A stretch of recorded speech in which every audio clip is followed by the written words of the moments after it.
మనం తినేటటువంటి ఆహారం నోటికి రుచిగా ఉండాలని ఎలానైతే కోరుకుంటామో, నోటి నుండి వచ్చేటటువంటి మాట కూడా చెవులకు అంతే ఇంపుగా నలుగురికి మంచిగా ఉండేటట్లు ఉండాలి.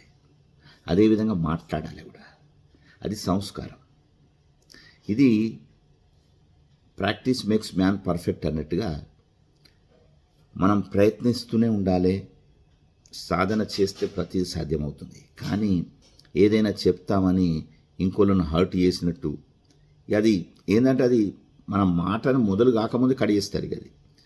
అందుకే మనం చెప్పేది ఇంపుగా, సూటిగా, తర్వాత వినేటట్టుగా, ఇంకోళ్ళను అర్థం చేసుకునే విధంగా, వాళ్ళు కూడా ఆగి అటెన్షన్గా వినేటట్టుగా ఉండాలి. ఆ ప్రాక్టీస్ మనం అందరం చేసుకోవాలి.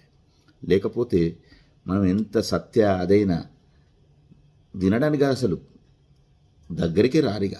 ఇక పరిష్కారం ఎక్కడ అవుద్ది?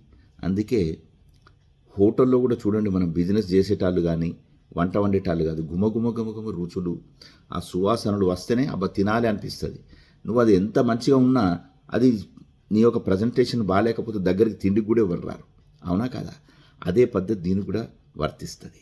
అందుకే నోటి నుంచి వచ్చే మాట కూడా తినేటటువంటి మనం ఎట్లనే రుచులు కోరుకుంటున్నామో అంతే ఇంపుగా ఉండాలి.